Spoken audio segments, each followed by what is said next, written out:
R-Truth is no more. He is now known as Ron Killings. We have a new World Heavyweight Champion, and there is so much to get into. Welcome here to Hot Takes, where I react to your pro wrestling hot takes regarding Monday Night Raw last night. And if you would like to submit your hot takes in the future, be sure to go on over to Twitter at Conman167. Look for tweets like this as I post them after every Raw, SmackDown, and PLEs. It's a great way for me to be able to hear what your thoughts are on the show and for me to reply if I agree or disagree. Some of these hot takes are wild, so without further ado, let's get right into it. R-Truth, Ron Killings, is now the most interesting guy on Raw. He went from being released to returning to a new gimmick. Ron Killings has many different story paths, and there are many things for him to explore. I hope it all works out. Without a doubt, R-Truth, or now Ron Killings, is one of the most interesting people on Monday Night Raw. I can't wait to see what's going to happen where we get this comedy character becoming a little more serious. Like, are we truly getting a main event run with R-Truth? And I'm trying to rack my head around what this could actually look like. I know that he cut his dreads on Monday Night Raw, and that is an indicator that he is going to be a different individual. He's not going to be the same happy-go-lucky guy just glad to be there, making jokes and saying, Paul Heyman, I'm going to throw you over the top rope. No, this is serious R-Truth now. Sorry, Ron Killings. Like, that's going to take a hot minute to get used to. But the one thing I really am wondering is, like, are we going to get a WWE Championship match between Ron Killings and John Cena? The last match that they had, well, it was super duper quick. It wasn't for the title, right? It certainly wasn't for the championship. And with Ron Killings picking up that title at Money in the Bank and holding it for a sec before hitting John Cena across the face, it really makes me wonder, are we going to get that match? It's gotta happen at some point, right? Again? Like, it's gotta be John Cena versus Ron Killings for the WWE title, but I wonder if they go one step further and they have Ron Killings put his career on the line. I know everybody is happy to see Ron back. I know everybody is pumped up that R-Truth is back, but I wonder if he's brought back just for one more proper run, one more proper retirement run before he's out the door. I don't know what his contract situation is right now. I don't know if WWE plans on keeping him for a long time or if this is just for a little short run to give the fans what they want. One concern I do have with R-Truth becoming Ron Killings and not being this comedy character anymore is what happens with his career after this run in the main event scene, right? Like, let's say this goes for a few months and he is sticking around in WWE.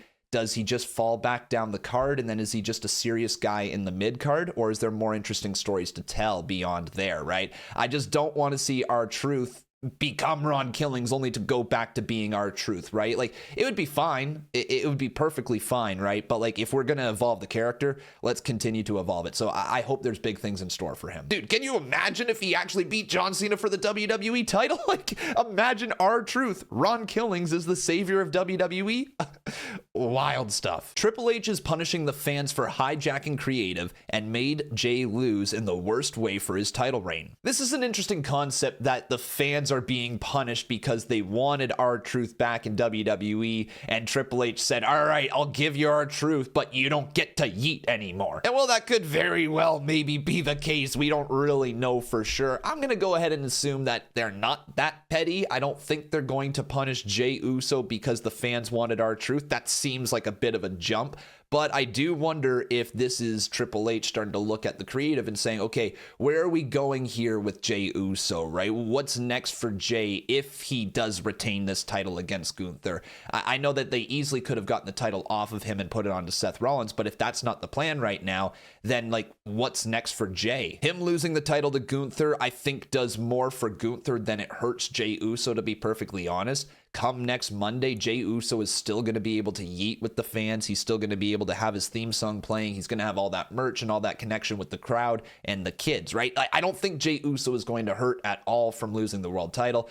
He might go away from TV for a little bit because he's been there. He's been working his ass off and he looks like he's banged up. And this honestly could just be that. Like, he is banged up. The dude is hurt, and maybe he needs some time off. That might be the reason behind it. That moonsault that Logan Paul delivered to him on the table was nasty. Hopefully for Jey Uso, he doesn't fall down the card. He really belongs in the main event scene. I mean, his name is literally Main Event Jey Uso. So after he goes away for a little bit, gets healthy, comes on back, hopefully to a large ovation, maybe he could look to get back to that World Heavyweight title. I know a lot of people didn't love Jey Uso's matches, and to be fair, are they the greatest greatest match on the card? No, but I honestly find them entertaining, and I think with the right opponent, Jay Uso tends to be very fun to watch as a babyface. Cut out a super kick here and there potentially, but other than that, man, I still like Jay Uso as a wrestler. I like watching his matches. I get hyped up seeing him come on down to the ring. Again, is he the best wrestler on the roster? No, but like how many main event people have been the best wrestler on the roster? It's about the connection with the crowd. It's about the connection with the audience and how you can invoke a response from them anytime you go out in the ring.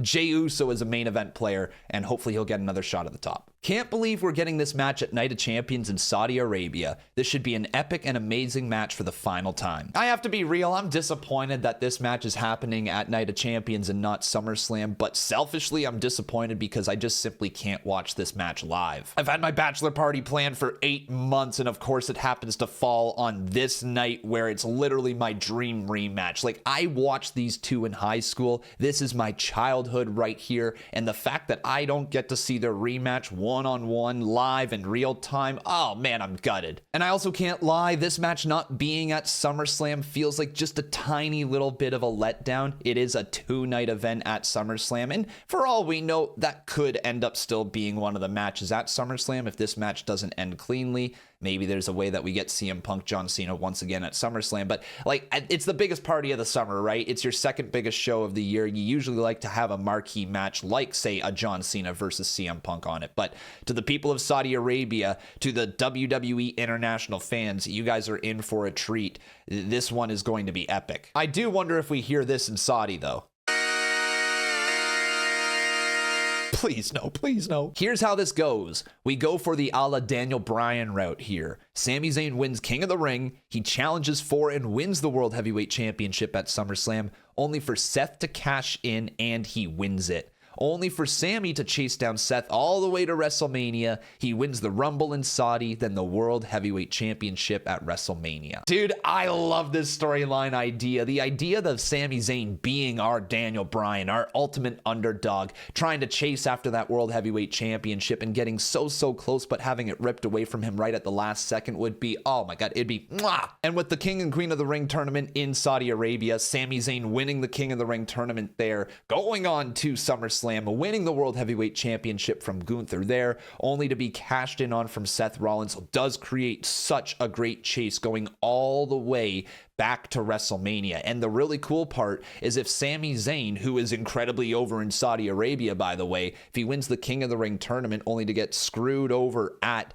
SummerSlam, can you imagine what the reaction for Sami Zayn would be in Saudi Arabia when the Royal Rumble 2026 rolls through there? If he wins that there, that might be one of the loudest ovations of all time. If we're talking about long-term booking, this is the long-term booking story. Sami Zayn has outright said that he wants the World Heavyweight Championship. He's going to win it someday. And can you imagine if the day that he won it, very similar to how Kevin Owens debuted and went right after Sami Zayn in that NXT Championship, but went right after him right away after he won the title. Imagine if Rollins takes it one step further, his former friend steals his moment away from him at SummerSlam by cashing in the Money in the Bank briefcase. Like, can you imagine after dangling a world title opportunity in front of his very face, he's the one that takes the championship away from him? Oh, that's great booking. And as a Sami stan, if he goes all the way to WrestleMania and finally wins the title there, I have a really high belief that a lot of people are going to be behind him along the way. Sami Zayn is one of the best baby faces in WWE, and if people can truly get behind him, the ovation for him winning that championship will be generational. I'm in shock. I didn't expect this to happen, but I was also thinking about the possibility that Ilya Dragunov is the mystery opponent in the tournament, and I believe he will win, and we will have Gunther versus Ilya Dragunov match at SummerSlam. There's a mystery opponent supposed to be in the King of the Ring tournament, and everybody is speculating as to who it could be. Some people want Karrion Kross, but others are pointing their finger for a surprise return like Ilya Dragunov. And can you imagine if Triple H dials Ilya Dragunov in to win King of the Ring upon his return to push him up against Gunther for the World Heavyweight title at SummerSlam, and we get Gunther versus Dragunov again, but this time on the main roster for a world title? Like, oh, yes, please. As much as I want Sami Zayn to get that spot, and I want to see Sami Zayn climb up the mountaintop, win King of the Ring, get an opportunity at SummerSlam, win the world title, Seth Rollins cashing in the world, the briefcase on that world championship, and then going all the way to the Royal Rumble, winning that thing, and then going on to WrestleMania to take the title from Rollins.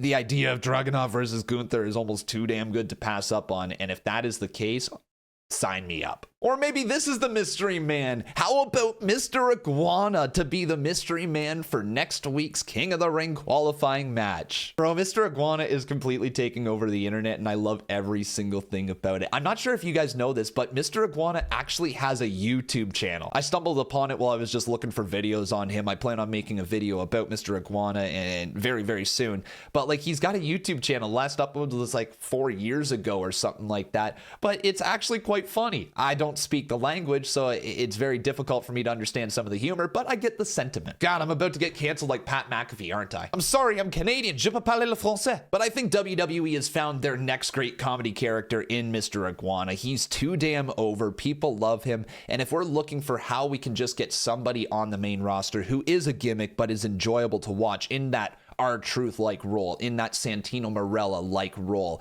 he would be perfect for it, wouldn't he? And the best part about Mr. Iguana too is he's not just a comedy act. He's not just a guy who goes out there with a puppet iguana. He actually can wrestle. He is actually very good in the ring, as we saw at Worlds Collide. So if you have not checked out Mr. Iguana yet, don't sleep on this man. He is going to win your heart over. But also, I can't stand Lince Dorado for the Lucha House Party stuff all those years ago, the Lucha House rules against the Revival. I cannot stand Lince Dorado now. I actually think he's my least favorite wrestler in the world for what he did to this poor man's iguana. Justice for the iguana. Lince Dorado, you should be barred from competing in the WWE now. All right, it is your fault. That iguana deserved better. Liv Morgan is so good. Is there anything she can't do? MVP for a reason. I'm thrilled for Liv Morgan that she's going to get a match against Nikki Bella from the looks of it. This is awesome for her. She has crushed it over the last how many years? Like, Jesus, like 3-4 years? She's done everything that WWE could possibly ask of her, and she has risen through the ranks through the last 2 years. She is one of the best wrestlers in the women's division, and now we're going to get an opportunity to see Nikki Bella, who is, let's face it, a legend in WWE, up against Liv Morgan, who is literally one of the hottest acts in WWE today. That promo from Liv Morgan showed everybody the type of passion and fire that she has for this business, and this segment crushed it, knocked it right out of the park. Both Nikki and Liv were amazing in it, but Liv not only felt like she was on Nikki Bella's level, she felt like she was above her level. The promo game, the passion again in that voice of hers, it was unlike anything I've ever heard from Liv. She had one opportunity to go out there and show everybody why she really is a star, and she did just that. Now, I do have a question. Is this going to morph into a tag team match? Because there is a very real possibility that Raquel Rodriguez could tag alongside of Liv Morgan, and Brie Bella could tag alongside of Nikki Bella. Although I do have a feeling that if that was the case, we would have seen Raquel out there with Liv, and we would have seen Brie Bella come into the segment at some point. Again, that could still happen in the weeks leading up to Evolution, but for this first segment, it really does feel like we're going to get Liv Morgan versus Nikki Bella. Hot take: Jay shouldn't have won at Mania. Not all Kofi Mania style wins are good for business. So now that Jay Uso's World Heavyweight title run has come to an end, we are going to obviously dissect it. Was it a good run? Was it enjoyable? Was it good for business? There's going to be a lot of comments about it. Here's the reality. Jay Uso brought in a lot of young fans.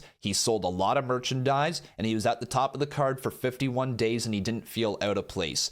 I know not everybody loves Jay Uso's matches. I understand. Okay, all right. Is he the best wrestler in the world? No. But he is a very entertaining personality, and he connects with people. I mentioned it earlier during this Hot Takes video that that's all it matters, is you just have to connect with the fans. You have to connect with the audience, and Jay Uso found a way to do that. I'm sure WWE would completely disagree that Jay Uso was quote-unquote bad for business. The merch sales and the minute-by-minute numbers tell everything that we needed to know, but unfortunately, I think we just reached the end of what was possible with Jay Uso as World Heavyweight Champion today, especially if he happens to be a little bit banged up, injured, and needing some time off. Putting the title back on Gunther will allow WWE to build back up that world title, and you now have an uber heel at the top, but that could also work as babyface if needed, right? Jay Uso was a little bit limited in who he could challenge, just being this uber babyface, and there weren't that many top-tier heels ready to go to challenge Jay Uso right away. They did have Logan Paul there for a minute, and that didn't really work out, okay? I understand like that's probably where Triple H was like, okay, we got to change things up right here,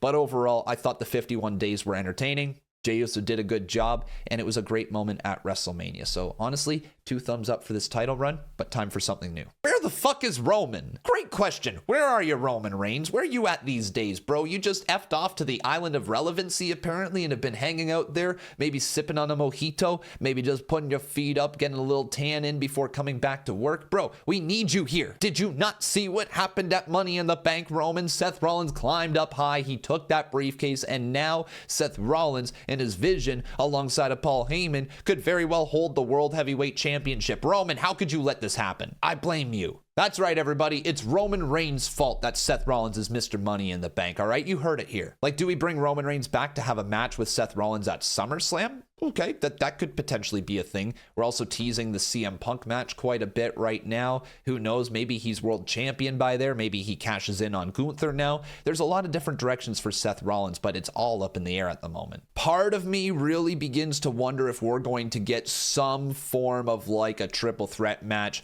where we have Seth Rollins, Braun Breaker, and Bronson Reed versus Roman Reigns, Jay Uso, and Sami Zayn. That feels like a match that could very well go down at SummerSlam, doesn't it? But I gotta be real, I'm getting a little tired of these 6-man tag matches when you have big time singles matches waiting right there. If you could potentially run Roman Reigns versus Seth Rollins, that is a huge match that could easily main event one of the SummerSlam nights. Just come back to work, Roman, okay? WWE needs you right now. I still don't acknowledge you, but we need you. But that's it. Those are your hot takes. So let me know any others that you have down in the comments section below. And if you'd like to submit your hot takes in future weeks, be sure to check me out over on Twitter at conman167 so you can submit all of your thoughts and concerns. Thanks again for watching though. Make sure you leave a like on this video. Make sure you subscribe to the channel and turn on those notifications so you never miss another upload. Take care. We'll see you tomorrow.